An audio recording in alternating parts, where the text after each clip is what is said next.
Things that get better with age. Women, cheese, wine. Nice. But sourdough starter? From King Arthur Baking Company, this is Things Bakers Know. I'm David Tamarkin, King Arthur's editorial director. And I'm Jessica Badalana, staff editor at King Arthur Baking. And today we're talking about a topic that elicits a lot of passion and curiosity, as well as frustration, hope, and toast. We're talking about sourdough, specifically the state of sourdough right now. Before we get anywhere, I think we need to establish what our starters' names are, Jessica. So can you please tell us what you've named your sourdough starter?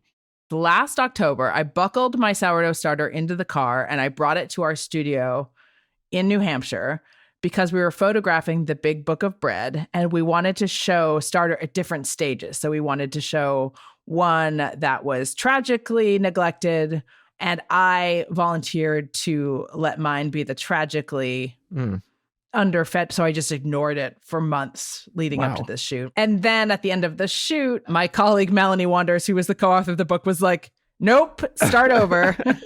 So she gave me some of her starter, and there's a piece of masking tape on it, and it's called Jessica's Jazzy Starter 2.0. Oh, but that's what's Jessica's Jazzy Starter. Well, what was the name of the starter that you buckled in? It wasn't named. Oh, you just didn't name it. I know. Oh. I just never named it. Okay. I don't name cars. I don't name sourdough starters. Is the name of your my dog children. Dog? Well, it's interesting that you say that because my childhood cat growing up was named White Cat. and it was the daughter of another cat that we'd had whose name was Black Cat? Black Cat. Oh, yes. Nice. Yes. So what's the name of your sourdough starter? Now that I think about it, I have no less than 4 starters in my fridge right now, all of varying ages. I've only named one of them, and I could have the name applies to all of them. And all of my starters are named Choices because I wanted to remind myself that when I was frustrated or when I was annoyed that I had to feed it in the middle of the night before going to bed, or when a bread didn't come out the way I wanted it to, that this was my choice. I made it. No one to blame but me and my choices. So that's how I love that. And I think that is why this topic today, I mean, it's such a huge topic, right? Like, we're just going to scratch the surface because there's so many different, aspects to sourdough baking. But I think one thing we know is that it's still very popular. Extremely popular, and for good reason. Though it's been around for thousands of years, I feel like it really took the pandemic for sourdough to enter mainstream culture in the way that it did. I think that was a period of time when every person you knew, and maybe a lot of our listeners too, started a sourdough culture at home and started baking sourdough bread. It was like, gold rush, but for sourdough. And I had been saying sort of derisively that I didn't have a sourdough starter during the pandemic. I never baked sourdough bread. And then recently I found a photo that I posted to Instagram that was of a melted container of sourdough starter. This was like April of 2020. And in fact, I did have a sourdough starter and I put it in my oven to keep it warm or coddle it. And I turned my oven on and I melted the plastic quart container that it was in. But I had blocked out the memory of ever having a sourdough starter during the pandemic, ever baking bread with it. So wait, you thought you were immune to the trend, but you have just now remembered that not only were you not immune to it, you got into it and you were traumatized. Yeah, exactly. I blacked it out. It was buried trauma. But others fared a lot better, than I did. And you see it now because people are still baking tons of sourdough bread at home. Yeah, it was not a blip. It's kept on going. Last spring, in fact, we found ourselves in what we were calling internally here at King Arthur the second sourdough boom, because we looked at Google Trends on our own site traffic that the interest in sourdough was at the same level as the pandemic. So it really seems like year after year, sourdough is only growing and it's becoming more and more mainstream when it used to be something niche. Do you feel like we've sort of reached like peak sourdough at this point, or are there still places to go? I think there's a lot more ahead of us. But I think when people start their sourdough journey, they really have one bread in mind. They have a crusty boule or batard that has a nice open crumb. It's probably a higher hydration bread. I think for a long time, when we think of sourdough bread, we have that loaf in mind. It's really something that I think tartine bread, which you worked on one of those books, right? I think you co-wrote one of the tartine bread books. Yeah, the third Tartine book 3. Yep. I mean, just the fact that there were 3 tartine bread books, I mean, Right. speaks to the power of that bread in particular and the desire for people to make it. And that's why I say sourdough has so much more to go, because there's so much more to sourdough than just that loaf. And that's a great loaf. But, the other day, my husband made a sourdough sandwich bread, I think from the Big Book of Bread. It's so delicious. I mean, it almost tastes like brioche. I mean, it's so tender. It's the exact opposite of that crusty loaf. It's like soft. It's the crumb is even. You can actually put something on it without it falling through. Right. And it's delicious. And I think more and more people are going to understand that sourdough has tons of uses and can make all sorts of breads. And it can have tons of uses outside of bread. Our test kitchen just put out a great sourdough brownie, and the sourdough has a function there. It makes it super fudgy. Our friend Lucas Volger wrote a Substack newsletter about our sourdough granola recipe, where we use sourdough culture to create a super crispy granola that needs less sugar, because the sourdough is the thing that's making it crisp and binding it all together. So there's so many places that sourdough can go, and I think we're just getting started. Yeah, I mean, I think everyone knows about sourdough breads or sourdough rolls and English muffins and bagels, but there are all these applications for sourdough discard. So once you've fed your starter and you have all this discard, people are kind of realizing, like, I don't want to just like discard my discard. I want to use this flavorful matrix, to work for me. And so it's getting added to all sorts of interesting things, and here in South Portland, Maine, there's a bakery called Night Moves that I love. Obsessed with Night Moves. And the baker, Carrie Haney, is adding sourdough discard to her cacao brownie.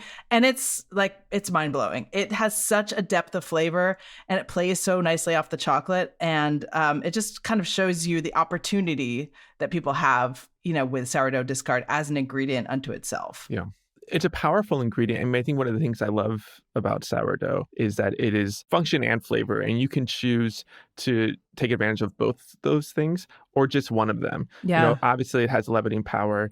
Obviously it has flavor, but if you use a young sourdough starter for some of these quote unquote discard recipes, you're not going to get any of that flavor at all. And that's maybe what you want, but it has the function, as you said. It's another way to get hydration and flour into your recipe.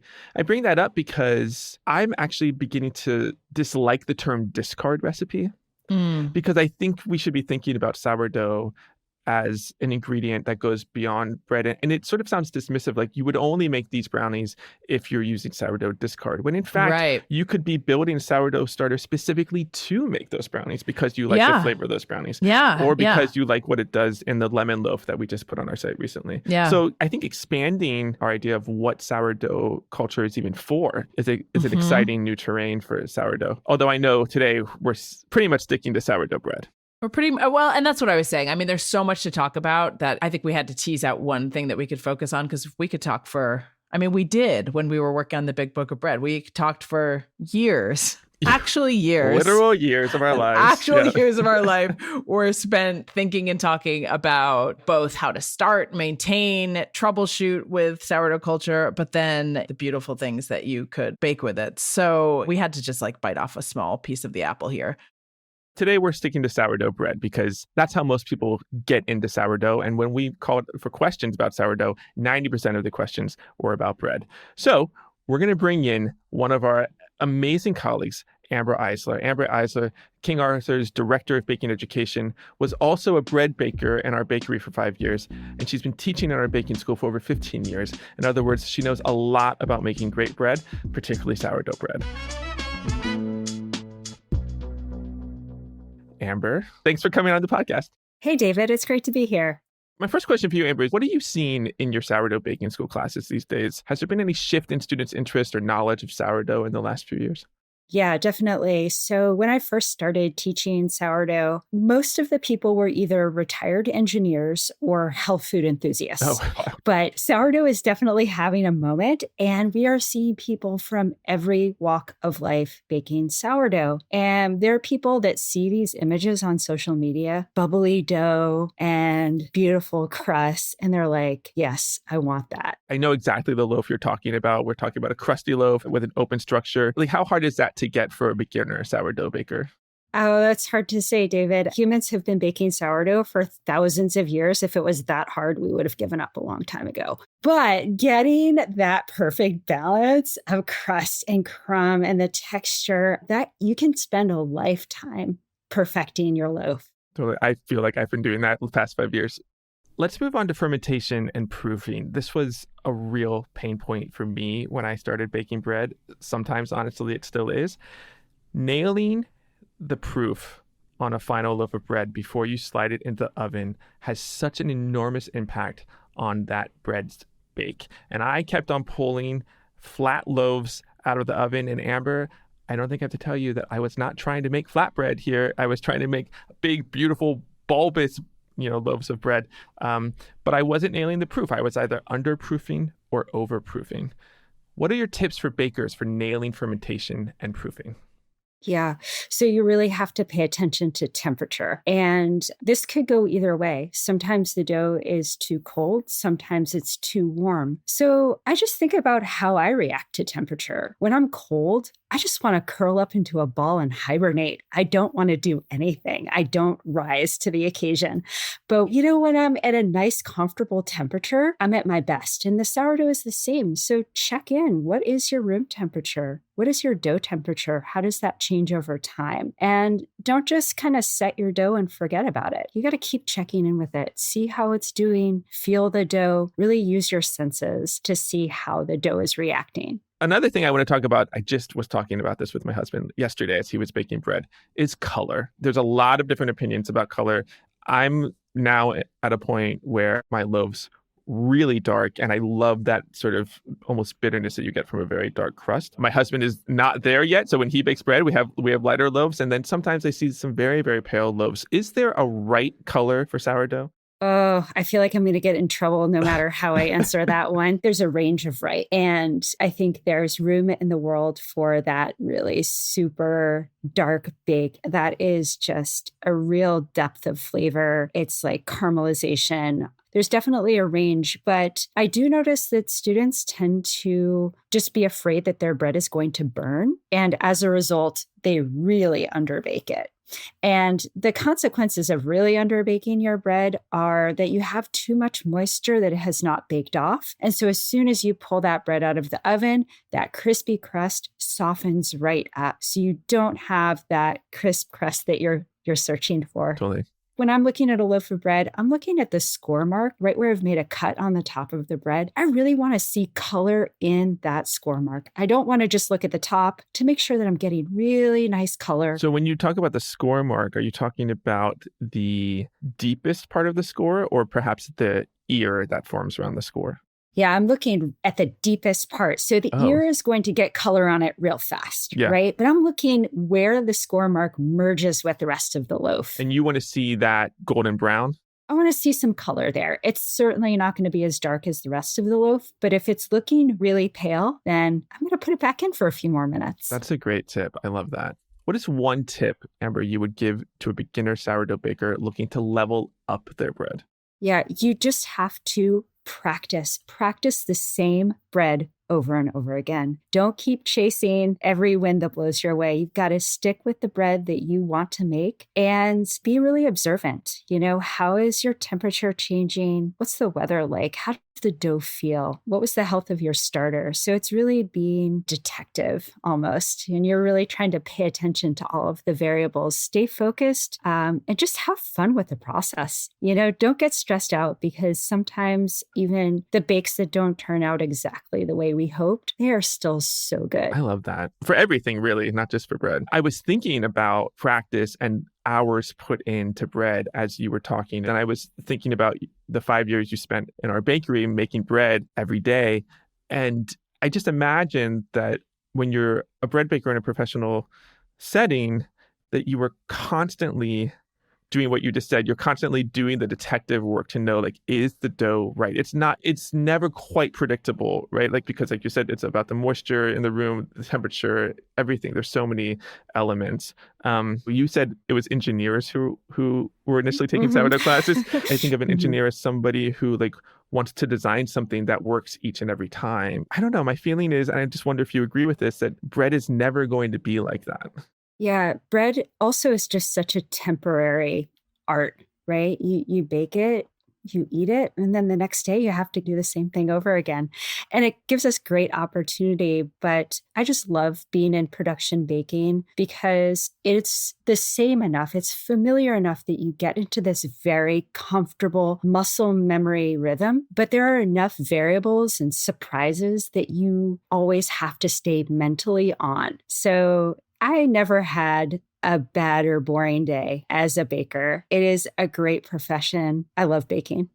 And I think some of that you don't get the same level of that, of course, as a home baker or as an occasional home baker. But I think the spirit of that is getting up and trying again, and just temporary art is perfect for that. I love that. So thank you, Amber. Okay, Amber, where can people find you if they wanted more of your wisdom on bread? Well, people can find me at our baking school. I teach here in Vermont, but you can also find my new on-demand sourdough class. And I'm just so excited to share sourdough in that platform. Yeah, it's just a great opportunity to reach people that might not be able to travel to our in-person schools. I'm obsessed with that class. It's such a great class. And if anybody wants to learn more, we'll have a link in our show notes. As you know, Amber, people have so many questions about sourdough. It's not just me. And so while you've done a great job answering my questions, I wonder if you'd stick around to help us answer some listener questions. I would love to.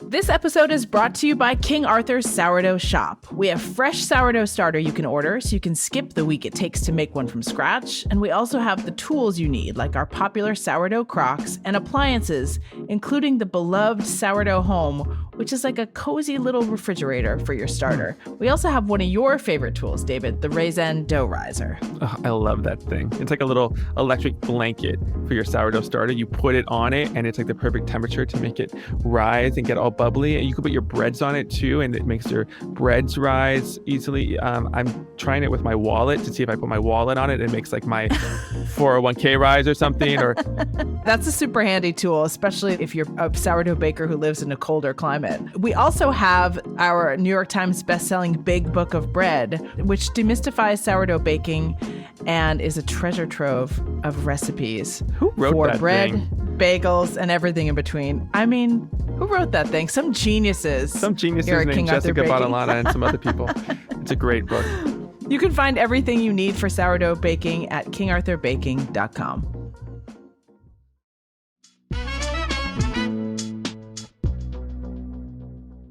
It's time for our next segment, Ask the Bakers. For Ask the Bakers, we want to hear from you. If you have a baking question for us, head to kingarthurbaking.com/podcast to record a voice message, and we may end up using it on the show. That's kingarthurbaking.com/podcast. And of course, if you have a baking question that simply cannot wait, you can always reach out to our Bakers Hotline via phone, email, or online chat. Just go to kingarthurbaking.com/bakers-hotline. That's kingarthurbaking.com/bakers-hotline, or call us 855-371-2253. That's 2253 as in bake. Let's hear our first question. Hi, King Arthur. I'd really like to know a little bit more about oven springs. Sometimes my bread does a nice little puff, and sometimes it's just flat. I'd really like to know how to make it better. Thanks. All right. So there are a lot of things that can be happening here. One of them is just the proof of the bread. So sometimes it could mean underproofed, but oftentimes when you're getting a really flat loaf, it means that your loaf has been overproofed. It's gone a little bit too long. The other thing, it could just be that you're scoring too deep. So some people maybe are a little aggressive when you're handling a lom or another tool to score the dough, and you end up cutting a little deeper than necessary. And that just encourages a flatter loaf. I feel like I'm opening up a can of worms here, but how do you know if your bread is underproofed or overproofed? Yeah, so an underproofed loaf, it's going to still feel really kind of tight and springy. As the dough rises, it's going to be puffier and softer, a little bit more airy. but we don't want to get to the point where it starts to feel very fragile, because that means that it's like reached the maximum volume, but then you maybe tip it out of the banneton or you slide it onto your baking stone and it just collapses. So you want to hit that sweet spot in between. This really resonates for me because I feel like when I get too fragile, too sensitive, I just collapse. Happens to the best of us. I think also sometimes people don't shape properly, like they're not shaping their loaf tightly enough. So rather than like have some strength there and some shaping that will help it rise, it sort of just flops outward rather than rising upward. Yeah, there's so many variables that makes the baking process really fun and exciting, but sometimes it can be hard to pinpoint the exact issue. Let's go to our next question. You ready, Amber? I'm ready. So mine and my daughter's sourdough starter is called Fernando, and we're kind of lazy sourdough people. So our question is, how long can we wait to feed Fernando before he gets super angry? Yeah, I see this question come up a lot. And the question is not what you can do, but what you should do, right? So you can make bread with a starter that hasn't been fed regularly, but what kind of results are you looking for, right? And if you're looking for really a beautiful fermentation, volume, flavor, you are going to want to be more attentive to those feeds. And the way I think about it is, full disclosure, I am not a runner, but if I were to run a marathon, I would not do that right after I had been fasting for a week. I would carbo load. I would get all of the nutrition into my body first. It's the same with the sourdough starter. We need to feed it and care for it because it has a lot of work to do. Mm-hmm. That's a great analogy. And that is, I think, where people like me get a little tripped up, is because, to your point, yes, you can make a loaf of bread, a successful loaf of bread with a starter that's been maintained moderately well. But the difference between a loaf of bread that's been made with sourdough that's been maintained very well is palpable. It's noticeable. So don't be like me, people. Feed your sourdough, feed Fernando on a regular basis. To step back, what does a regular basis look like? Amber, if they're keeping Fernando in the fridge, how often should they be feeding it to keep it at peak? Yeah, you got to take Fernando out of the fridge at least once a week just to keep him on life support. But recognize that's all it is. That's life support, right? Okay. You want Fernando to do some heavy lifting. You got to give him a couple of more feeds before you're going to make some bread. Take him out of the fridge, feed Fernando once, and then 12 or so hours later, feed him again, and then maybe even one more time before you start baking. Anyway, I think we can move on. I think we've kept Fernando. We've taken him off of life support. Who's next? I think we have one more question. Let's get to it. My question is, does sourdough starter get better with age? People are always talking about how old their starter is and how long they've kept it alive. And I'm wondering if this actually makes a difference and if it's actually any better for your bread. Thank you. Things that get better with age: women, cheese, wine. Nice. But sourdough starter? It's a good question. It really is. I tell students that it is much more important how you have treated your sourdough starter in the past 2 weeks, not the past 2 centuries. Having said that, I acknowledge like there's something special and powerful about having history to your sourdough. Yeah, it's romantic, right? It really is. Everybody likes the story to tell and the connection to the past. And sourdough bread baking really does give us a connection to the past. But when it comes to actually leavening and flavoring your bread, older is not necessarily better. Well, and I hate to sound like a jaded jerk because I do like the sort of romance of, oh, this was passed on, and often you hear these very sweet stories of like, this was passed on to me from my late mother. This was passed on to me from a friend from across the country. Like that connection that baking brings, I think is something that totally resonates with me. But by the time you've given your sourdough starter like a week of feedings, there's probably not very much left. Like the culture has assimilated, right? But that's okay. Absolutely. I think if you want to hang on to that history, whether or not it's like microbiologically accurate, that's great. But I also think sometimes people spend a lot of energy trying to like jolly along a very sad starter because of the romance to it, when they would be better off just starting over. That's cold. Say just move on from romance. Move on. I think we've knocked out all of today's sourdough questions, but I'm sure that there are more out there. But I think, I don't know, Amber, if you're up for it, maybe we'll have you back again, because you were definitely a brilliant crutch for the two of us. This has been a lot of fun. And if you want more Amber, and let's be honest, we all do, you can take a class with her at our baking school in Norwich, Vermont, or you can tune in and watch her on-demand sourdough class, and we will put a link to that in our show notes. Thanks, Amber. Thank you. Next up, we have something a little bit different. We asked all of you home bakers to send in the names of your sourdough starters, and y'all did not disappoint. Let's listen to some of our favorites. My sourdough starter's name is Ralph. My sourdough starter's name is Gus Gus, after its mother. Her starter's name was Gus, so in homage to Gus, Gus Gus. Rise up. My sourdough starter's name is Domer Simpson. My starter's name is Bubbles. My starter's name is Harriet. I don't know why. I don't know how. I just accept it. The name of my sourdough starter is Yeast Mode. So I didn't give my sourdough starter a proper name, but I just referred to it as the baby. It got confusing when I then actually had a baby, and I would tell my husband I need to feed the baby. And for a tiny bit at the beginning, he wasn't sure which baby I would refer to in any given moment.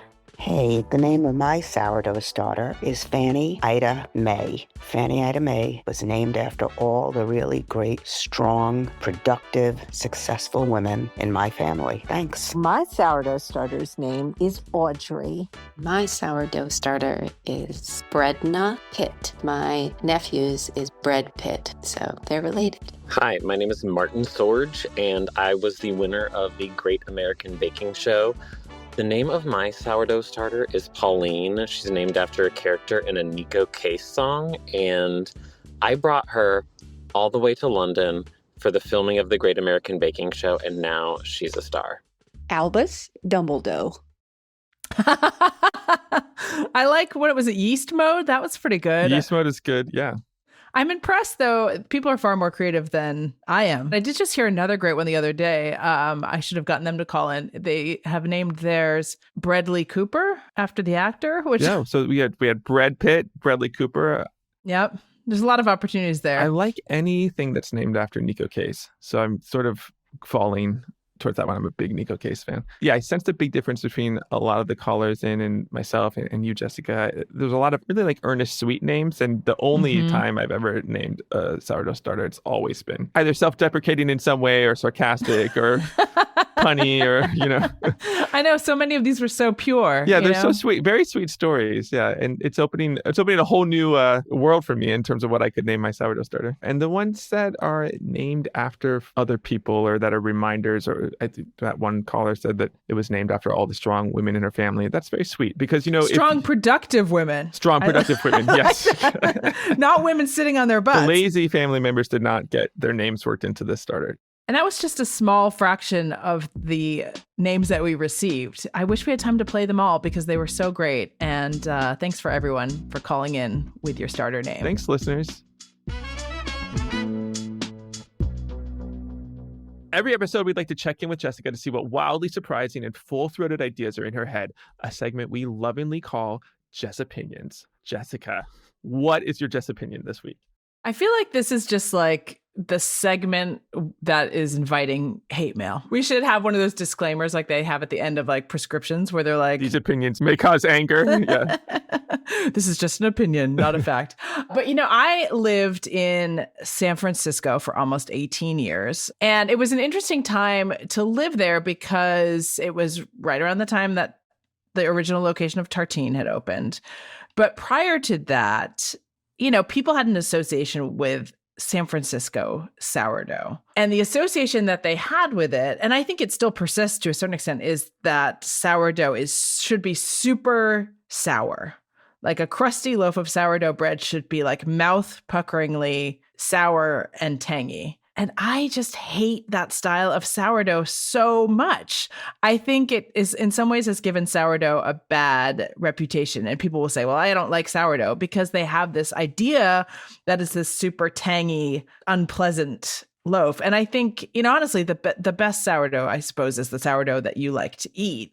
But I feel like, that reputation has shut some people out or convinced people that sourdough doesn't belong, say, in a swirl bread or something like that. And I know in some cases that super sour flavor is achieved through like a very long cold fermentation period, which causes the dough to develop a lot of these acids that give you that sort of tangy flavor. But I also know that there are some bakeries, especially bigger commercial sourdough bakeries, that just spike their dough with citric acid to make it extra tangy, which I just think is a crime against good bread. Huh. Okay. I don't think you're probably not alone in this Jess-opinion. I think a lot of people, like you said, have been turned off by sourdough and they want their sourdough to be less sour. Your Jess-opinion is you want sourdough bread to be, well, what's the opposite of sour? Sweet? I guess balanced. Not sweet, but just I think bread. You can appreciate the flavor of a sourdough without it like knocking you out with that sort of tanginess. Yeah, it can get aggressive. And, as a Midwesterner, I support anything that like is anti-coasts, like. Yes, exactly. So That's my opinion for this week, that I am not wild about the super sour sourdough, but to each their own, I suppose. To each their own. We are out of time. But before we go, I have one question for you, David, which is, what are you baking this week? I'm on the hunt for something. I haven't nailed down the recipe yet, but I just really want some digestive biscuits. Yeah. Oh, yeah. And the reason why is last time I was up at headquarters, I brought back a bag of our new oat flour. And I'm just looking for ways to use it, just to check it out. And digestive biscuits keep on coming up. So I want to make some classic digestive biscuits. I love like wheaty, oaty cookies. Yeah. And I'm definitely going to dip half of them in chocolate. Oh, yeah, that's a good idea. I do have a recipe in my cookbook repertoire. They're called oat cakes in that book, but it's my grandmother's recipe. Oh. She was honestly a terrible baker, but she grew up in Nova Scotia. She was Scottish, and she made exceptional oat cakes. Nice.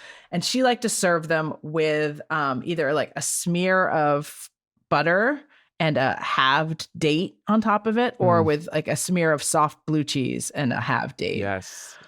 I love this cookie / cracker that can go either savory or sweet. Yeah. Me too. So I'm also thinking of baking something sweet this week, because every once in a while I get tasked with developing recipe, and we're working on a classic tarte tatin. So I'm going to try it a bunch of different ways, but one of the things I'm going to try it with is our fast and easy puff pastry, which has sour cream in it, and it's a shortcut way to get flaky pastry. So I'm going to try it with that and with a pie dough and kind of compare and contrast. I would not want to develop a tarte tatin recipe because it would just take me forever. At the same time, I would want to develop it just so I can have lots and lots and lots of That's how I feel. tarte tatin around. Sadly, we are out of time for today. Yes. Cut me off. Please cut me off. I got to stop talking. Yes, we are out of time. Thank you for tuning in and joining us here on Things Bakers Know. We'll be back next week with an episode all about biscuits. Remember to like and subscribe on Apple Podcasts, Spotify, Amazon Music, or wherever you listen to podcasts. And leave us a review while you're there, or share this episode with a friend. We'll see you back here next week. In the meantime, don't forget, follow the recipe.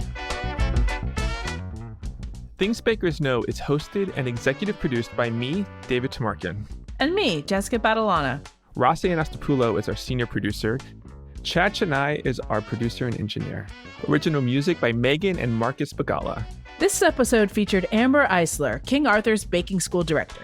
You can learn more about the baking school as well as Amber's on-demand sourdough for beginners class at kingarthurbaking.com/baking-school. They're also linked in the show notes. Things Bakers Know is a King Arthur Baking Company podcast.